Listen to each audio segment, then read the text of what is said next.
스님이 들려주는 8가지 옛날 이야기. 첫 번째 이야기, 여우의 업보. 자, 제자들아, 오늘은 탐욕이 얼마나 무서운 업보를 부르는지에 대한 이야기를 들려주마. 옛날 어느 산골 마을에 가난한 노부부가 살았네. 평생을 가난하게 살아온 그들은 늘 부자가 되고 싶다는 욕심으로 가득 차 있었지. 어느 날 노부부의 허름한 집에 아름다운 처녀가 나타났네.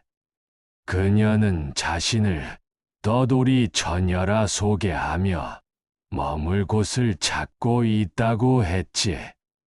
하지만 그 처녀의 정체는 다름 아닌 산속 여우가 둔갑한 것이었네. 노부부는 처녀의 아름다운 외모를 보자마자 큰 욕심이 생겼지. 이 처녀를 우리 딸이라 속이고 마을 부잣집에 시집 보내면 우리도 평생 편하게 살 수 있겠구나. 그들은 처녀에게 달콤한 말로 자신들의 딸 노릇을 해달라고 부탁했고, 여우는 그들의 제안을 받아들였네. 마을에서 가장 부유한 김 부자댁에서 아들의 혼처를 찾고 있다는 소문이 돌자 노부부는 서둘러 처녀를 데리고 찾아갔지. 김 부자는 처녀의 빼어난 미모에 반해 혼인을 허락했고 성대한 혼례가 치러졌네. 그런데 말이야, 산속에는 그 여우를 사모하던 다른 여우들이 있었지. 그들은 자신들의 친구가 인간 세계에 붙잡혀 있다고 생각하고 그녀를 구하러 내려왔네. 여우들은 노부부의 집을 찾아가 우리 친구를 돌려달라고 했지만 노부부는 무슨 여우? 우리는 그런 거 모른다며 발뺌했네. 화가 난 여우들은 복수를 시작했지. 밤마다 노부부의 집에 나타나 괴상한 소리를 내고 닭과 가축들을 해치기 시작했네. 노부부는 두려움에 떨며 김 부자댁을 찾아가 며느리를 다시 데려왔지. 하지만 이미 여우 처녀는 김 부자댁의 재물 일부를 훔쳐 달아난 뒤였네. 김 부자는 사기를 당했다며 관가에 고발했고 노부부는 마을에서 쫓겨나게 되었지. 모든 것을 잃고 산속을 헤매던 노부부는 여우떼를 만났네. 여우들은 너희의 탐욕이 이 모든 일을 불렀다며 사라졌고 노부부는 그제야 자신들의 욕심이 초래한 업보임을 깨달았지. 제자들아, 탐욕은 한순간에 달콤함을 주지만 결국 쓰디쓴 과보를 남긴다네. 모든 번뇌는 욕심에서 시작된다는 것을 명심하거라. 두 번째 이야기, 검은 소와 인연. 이번 이야기는 진정한 인연의 소중함에 관한 것이라네. 옛날 큰 도시에 재산이 많은 상인이 살았는데 그에게는 3딸이 있었지. 어느 날 상인이 큰 병에 걸려 죽음을 앞두게 되었네. 그는 세 딸을 불러 유언을 남겼지. 큰딸아, 너에게는 금은 보화를 주마. 둘째야, 너에게는 비단과 비취를 주마. 막내야, 너에게는 이 검은 소를 주마. 큰딸과 둘째는 기뻐했지만 막내딸은 당황했네. 하지만 막내딸은 아버지의 뜻을 믿고 검은 소를 받아들였지. 상인이 세상을 떠나자 언니들은 막내를 무시하며 집에서 내쫓았네. 더러운 소나 끌고 다니는 것이 어디 우리 여동생이냐? 막내딸은 검은 소와 함께 길을 떠났지. 여행길은 험난했네. 깊은 산과 큰 강을 건너야 했고 도적들도 만났지. 하지만 신기하게도 위험한 순간마다 검은 소가 막내딸을 지켜주었네. 소는 때로는 힘으로, 때로는 지혜로 어려움을 헤쳐나갔지. 어느 날 밤, 막내딸이 지쳐 쉬고 있을 때 검은 소가 말을 했네. 공주님, 제 정체를 말씀드릴 때가 왔습니다. 저는 오래전 당신 아버님께 큰 은혜를 입은 수행자였습니다. 하지만 교만한 마음을 품어 소의 몸을 받았지요. 당신의 아버님은 제가 업을 갚을 수 있도록 당신과의 인연을 맺어주신 것입니다. 소는 계속 말했지. 이제 제 업보가 다했습니다. 앞으로 당신은 큰 복을 받으실 것입니다. 그 말이 끝나자 검은 소는 빛으로 변하며 사라졌고 그 자리에는 황금과 보석이 가득한 상자가 남아 있었네. 막내딸은 그 재물로 마을에 큰 절을 짓고 가난한 이들을 도우며 평생을 살았지. 훗날 언니들이 모든 재산을 탕진하고 찾아왔을 때 막내딸은 그들을 따뜻하게 받아들였네. 우리는 모두 인연으로 맺어진 가족입니다라고 말하며 제자들아, 세상의 모든 만남은 인연이라네. 눈에 보이는 화려함에 현혹되지 말고 주어진 인연을 소중히 여기며 정진하거라. 세 번째 이야기 불량배와 흰 뱀의 인과. 자, 이번에는 오만함이 부르는 무서운 과보에 대한 이야기를 들려주마. 옛날 어느 마을에 하웅이라는 불량배가 살았네. 그는 힘이 세고 싸움을 잘해서 마을 사람들을 괴롭히는 것이 일상이었지. 남의 것을 빼앗고 약한 이들을 때리며 술과 도박으로 세월을 보냈네. 그 마을 뒷산에는 오래된 당집이 있었고 그곳에는 흰 뱀이 살고 있었지.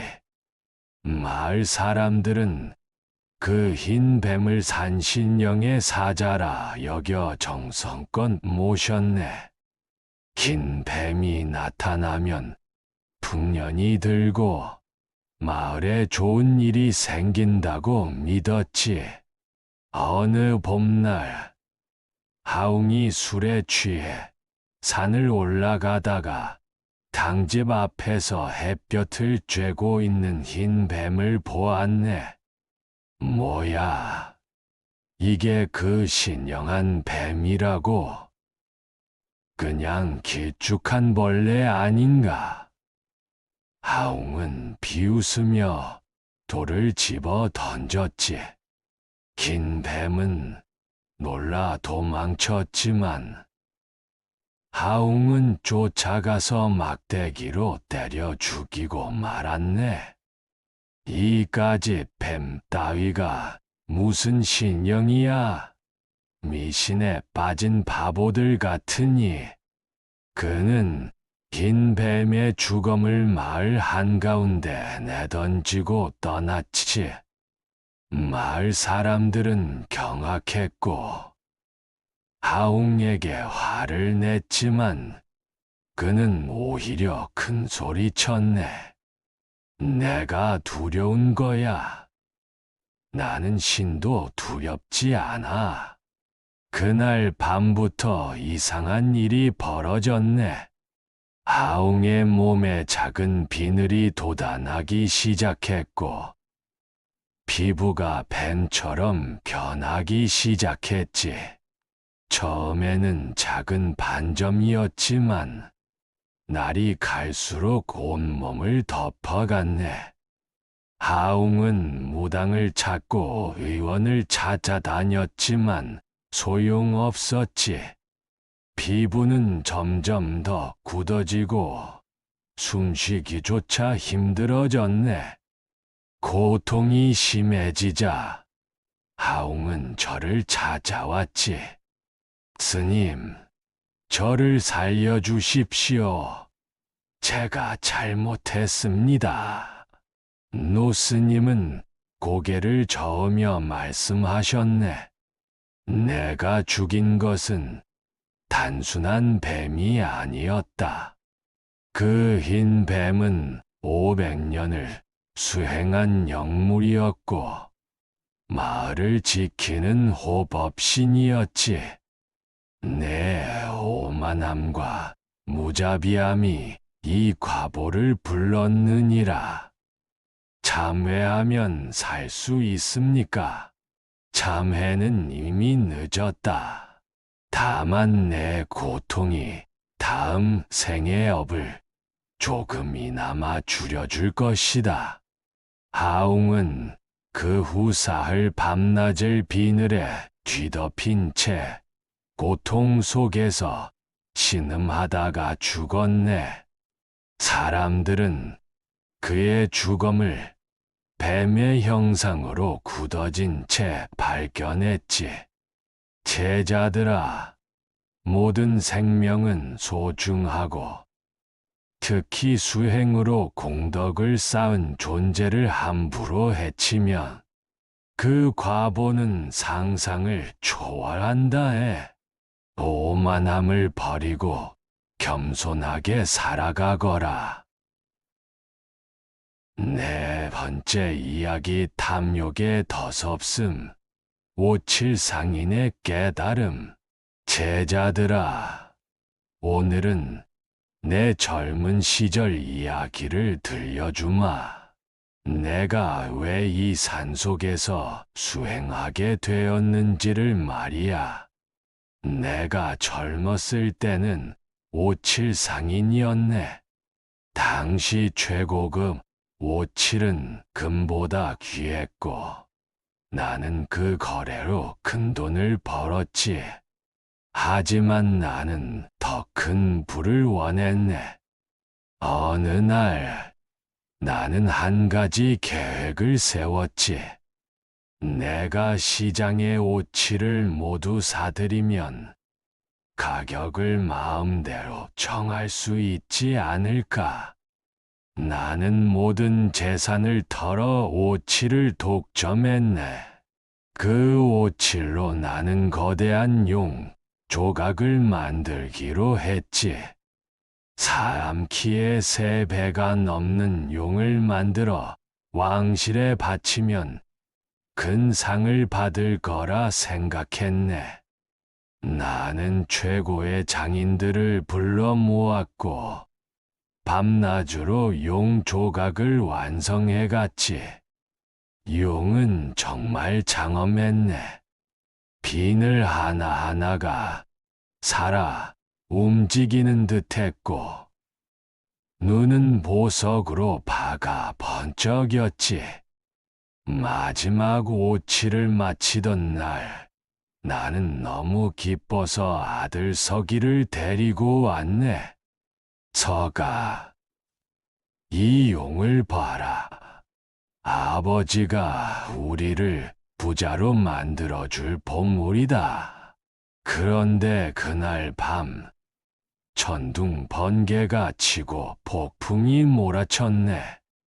나는 혹시 용 조각이 상할까 걱정되어 작업장으로 달려갔지. 그곳에는 이상한 광경이 펼쳐져 있었네. 용 조각이 빛을 내며 떨고 있었고, 그 주변에서는 이상한 기운이 소용돌이쳤지. 나는 두려움에 떨며 뒤로 물러섰는데, 그때 어린 서기가 작업장 안으로 뛰어들어왔네. 아버지, 무서워요. 서가, 안 돼. 나오지 마. 하지만 늦었지. 용 조각의 눈에서 섬광이 뿜어져 나왔고, 서기는 그 빛에 휩싸였네. 나는 미친 듯이 달려들었지만 아들은 이미 싸늘한 주검이 되어 있었네. 그 순간 나는 깨달았지. 내 탐욕이 너무 커서 만든 용 조각에 집념이 스며들었고, 그것이 마무리되어 가장 소중한 것을 앗아간 것이라고. 나는 모든 재산을 버리고 절에 들어왔네. 호칠 창고는 가난한 이들에게 나눠주고, 용 조각은 산속 깊은 곳에 묻어버렸지. 지금도 가끔 그 아들의 웃음소리가 들리는 것 같아 가슴이 미어지지만, 이것이 내가 받아야 할 업보임을 안다. 제자들아, 물질에 대한 집착은 언제나 불행을 부른다네.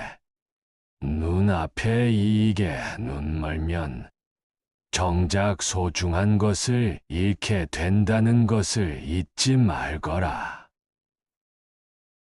5번째 이야기, 도깨비의 어리석음. 자, 이번에는 어리석음과 무지가 스스로를 망치는 이야기를 들려주마. 옛날 깊은 산속에 도깨비 한 마리가 살고 있었네. 이 도깨비는 힘이 세고 신통력도 있었지만 세상 물정을 잘 모르는 순진한 존재였지. 도깨비는 늘 인간 세상이 궁금했네. 인간들은 어떻게 사는 걸까? 그들도 나처럼 산속에서 살까? 어느 날 용기를 내어 마을 근처까지 내려왔지. 마을 한 농가의 뒤뜰을 몰래 엿보는데, 한 농부가 이상한 일을 하고 있었네. 큰 맷돌에 무언가를 놓고 갈고 있었지. 그것은 참마였는데, 도깨비는 그것을 보고 깜짝 놀랐네. 저건 불이잖아. 내 불과 똑같이 생겼어. 도깨비는 자신의 머리 위 불을 만져보았지. 참마의 모양이 자신의 불과 비슷하다고 생각한 것이었네. 농부가 참말을 열심히 갈아 가루로 만드는 모습을 보고 도깨비는 공포에 질렸지. 세상에, 인간들이 도깨비 뿔을 갈아버리는구나. 틀림없어. 저게 바로 도깨비 뿔이야. 그럼 다른 도깨비들은 이미 다 잡혀간 거야. 도깨비는 공포에 질려 산속으로 도망쳤네. 그날부터 도깨비는 절대 산 밖으로 나오지 않았고, 다른 도깨비들을 만나면 인간들은 무서워. 우리 뿔을 갈아버린다고 라며 경고했지. 세월이 흘러 한 젊은 수도승이 그 산에서 수행하게 되었네. 수행 중에 도깨비를 만난 스님은 도깨비가 왜 그렇게 인간을 두려워하는지 물었지. 도깨비는 떨리는 목소리로 자신이 본 것을 설명했네. 스님은 한참을 듣다가 웃음을 터뜨렸지. 도깨비님, 그건 뿔이 아니라 참마라는 식물입니다. 사람들이 먹는 것이지요. 당신 뿔과는 아무 상관이 없습니다. 도깨비는 어리둥절했네. 정말입니까? 그럼 내가 수십 년 동안 쓸데없이 숨어 있었단 말입니까? 그렇습니다. 당신은 자신의 무지와 잘못된 생각 때문에 스스로를 가두어 버린 것입니다. 도깨비는 그제야 깨달았지. 자신이 본 것을 제대로 이해하지 못하고 잘못된 추측에 사로잡혀 스스로를 두려움 속에 가둬버렸다는 것을. 제자들아, 우리는 종종 제대로 알지도 못하면서 단정 짓고 판단하지. 그것이 바로 무명이야네. 올바른 지혜 없이는 도깨비처럼 스스로를 불행하게 만들 뿐이다. 항상 배우고 의심하며 진실을 찾으려 노력해야 하느니라. 6번째 이야기, 욕심이 낳은 헛된 소문. 이번 이야기는 욕심이 뜻밖의 결과를 가져온 묘한 이야기라네. 옛날 한 산골 마을 근처에 영리한 원숭이 한 마리가 살았네. 이 원숭이는 인간들이 반짝이는 것을 좋아한다는 걸 알고 있었지. 어느 날 원숭이는 버려진 노쇠 항아리를 발견했네. 이것을 금항아리라고 속이면 재미있겠는걸. 원숭이는 항무지에 구덩이를 파고 그 항아리를 묻었지. 다음 날 원숭이는 마을 주막에 나타나 술꾼들에게 속삭였네. 쉿! 내가 아는데 말이야. 뒷산 황무지에 금항아리가 묻혀 있다더라. 옛날 도적들이 숨긴 보물이라는데. 술꾼들은 귀가 솔깃했지. 그 소문은 삽시간에 마을에 퍼졌고 사람들은 황무지로 몰려갔네. 하지만 항아리는 쉽게 발견되지 않았지. 사람들은 삽을 들고 온 산을 파헤치기 시작했네. 여기다. 아니야, 여기일 거야. 조금만 더 파면 나올 거야. 마을 사람들은 욕심에 문이 멀어 밤낮으로 땅을 팠네. 황무지는 점점 개간되어 갔고 나무들이 베어지고 돌들이 치워졌지. 한 달이 지나고 석 달이 지나자 황무지는 평평한 밭으로 변했네. 그제야 마을의 한 늙은 농부가 말했지. 아니, 우리가 이렇게 땅을 개간해 놨는데 그냥 두면 아깝지 않소. 차라리 여기에 농사를 짓는 게 낫겠소. 사람들은 그 말에 동의했네. 금을 찾지는 못했지만 좋은 농토를 얻은 것이라고 스스로를 위로했지. 그들은 황무지였던 땅에 씨를 뿌리고 정성껏 가꾸었네. 다음 해 가을, 풍년이 들었네. 새로 개간한 땅에서는 곡식이 풍성하게 열렸고 마을은 이전보다 훨씬 부유해졌지. 사람들은 처음에는 금을 찾지 못한 것을 아쉬워했지만 결과적으로는 더 큰 복을 얻은 셈이었네. 나무 위에서 이 모든 것을 지켜본 원숭이는 웃음을 터뜨렸지.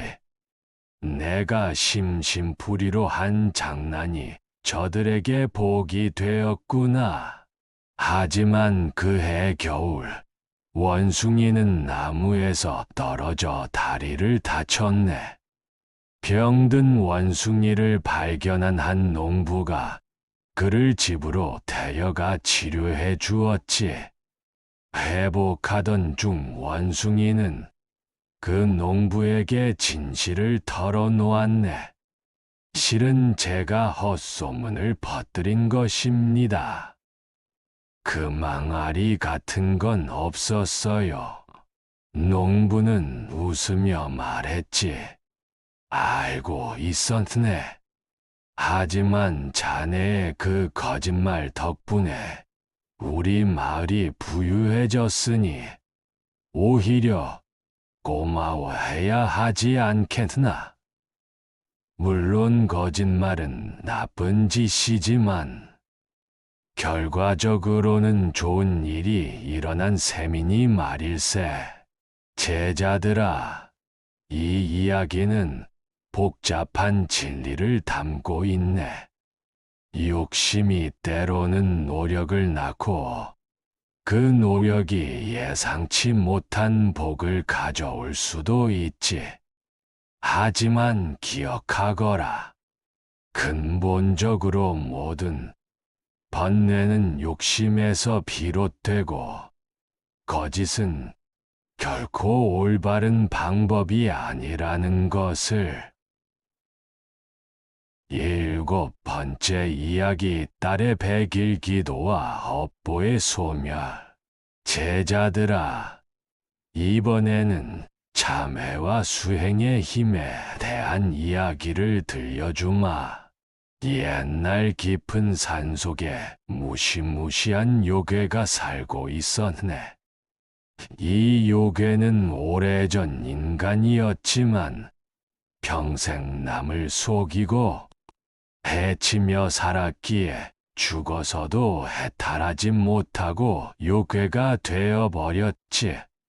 요괴는 밤마다 마을로 내려와 가축을 해치고 사람들을 괴롭혔네. 마을 사람들은 두려움에 떨며 살았고 무당과 도사들을 불러봤지만 아무도 요괴를 물리치지 못했지. 어느 날, 한 노승이 마을을 지나가다 그 이야기를 들었네. 노승은 깊은 산속으로 들어가 요괴를 찾아갔지.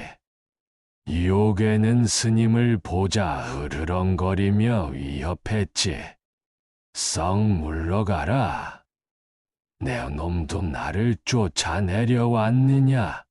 하지만 노승은 두려워하지 않고 조용히 말했네.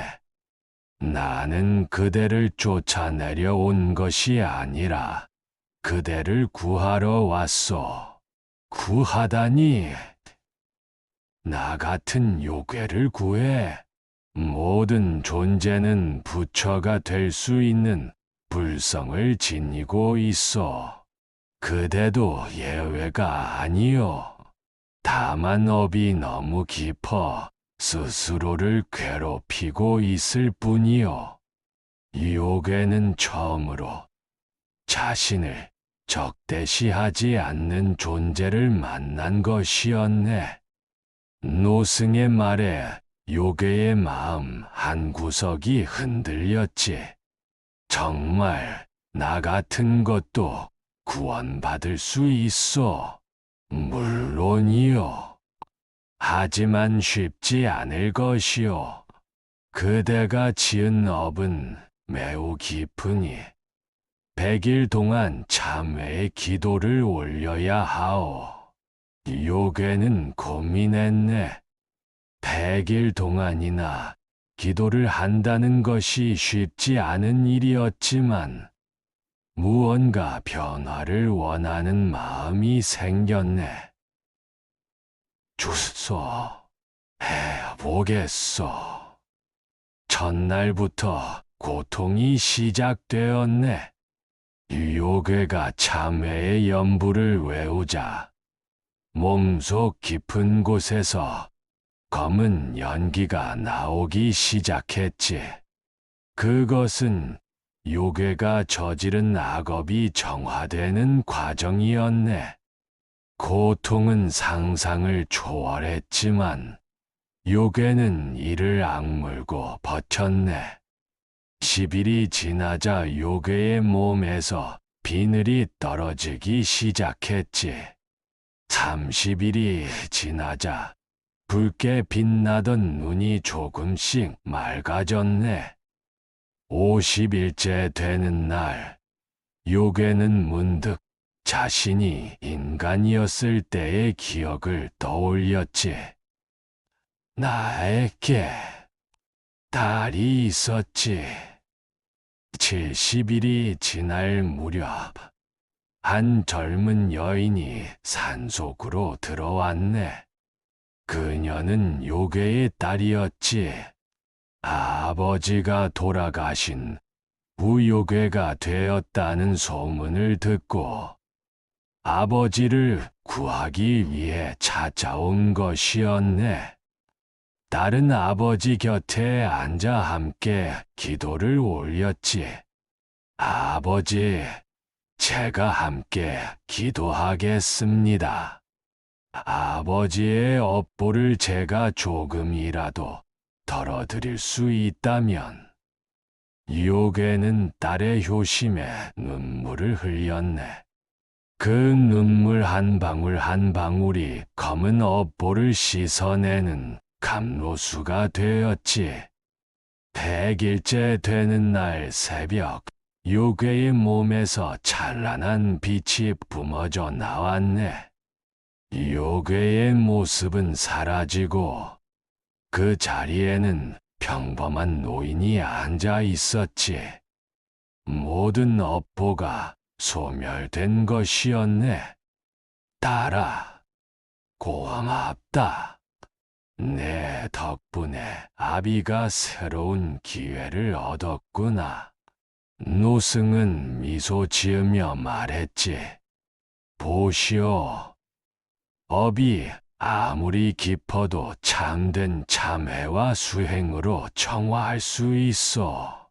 그대의 딸이 보여준 효심과 자비가 그대의 수행을 도왔어. 제자들아, 과거가 아무리 어두워도 절망할 것 없네. 진심으로 참회하고 수행한다면 반드시 빛을 볼 수 있느니라. 8번째 이야기 덕수의 깨달음과 영원의 덧없음.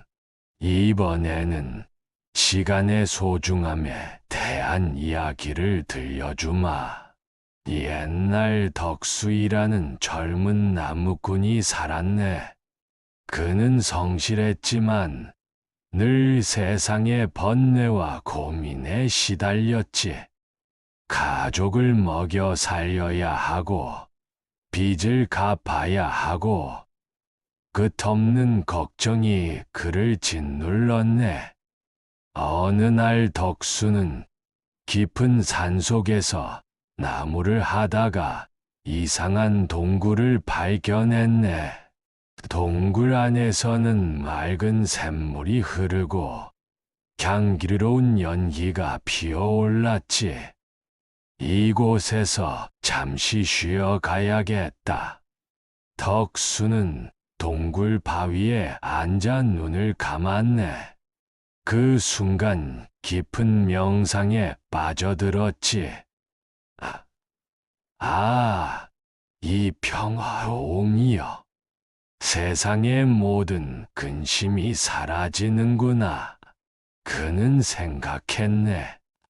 조금만 더, 조금만 더. 그렇게 덕수는 계속 명상에 잠겨 있었지. 얼마나 시간이 흘렀을까. 덕수는 누군가 부르는 소리에 눈을 떴네. 동굴 입구에 한 노승이 서 있었지. 젊은이, 일어나시오.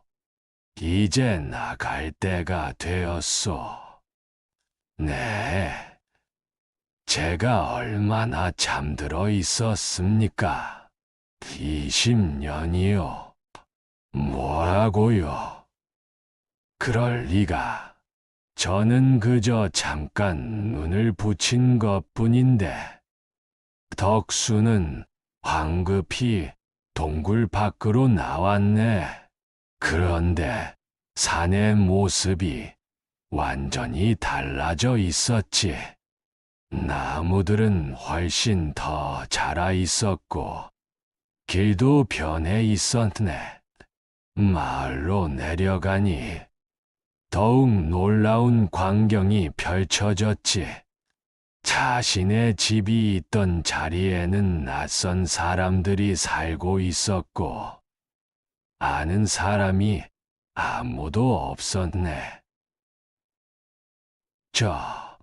이 마을에 덕수라는 나무꾼을 아십니까? 덕수, 20년 전에 산에 갔다가 돌아오지 않은 그 사람 말이오. 가족들이 오래 기다렸지만 결국 죽은 것으로 여기고 장례를 치렀소. 덕수는 절망했네. 노승을 찾아가 물었지. 스님, 제가 번뇌를 피해 명상에 든 것이 잘못이었습니까? 노승은 고개를 끄덕였네. 그대는 잠시의 평화를 위해 20년을 잃었소. 그 시간 동안 그대의 아내는 홀로 고생하며 늙어갔고, 어린 자식은 아버지 없이 자랐으며, 늙은 부모는 자식을 기다리다 세상을 떠났소. 하지만 저는 깨달음을 얻으려 했을 뿐입니다. 진정한 깨달음은 세상에서 도망치는 것이 아니요. 주어진 삶을 충실히 살아가는 것. 그것이 바로 수행이요. 그대는 영원한 젊음을 얻었지만 그보다 소중한 인연과 시간을 모두 잃어버렸소. 덕수는 그제야 깨달았네.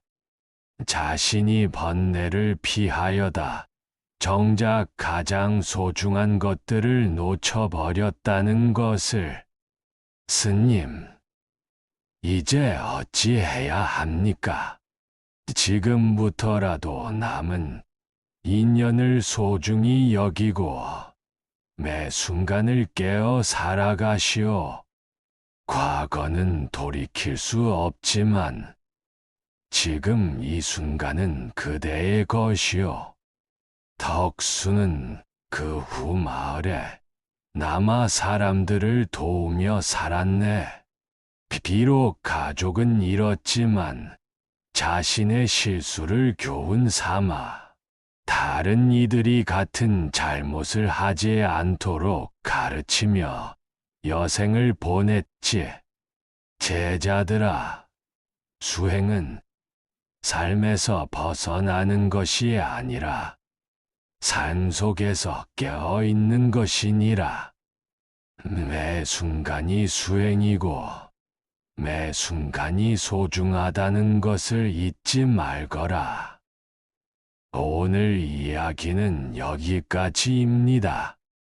오늘 들려준 8가지 이야기를 마음에 새기거라. 제자들아, 모든 이야기에는 삶의 지혜가 담겨 있느니라. 탐욕을 버리고 인연을 소중히 여기며 겸손하게 살아가거라. 그것이 바로 깨달음으로 가는 길이니라.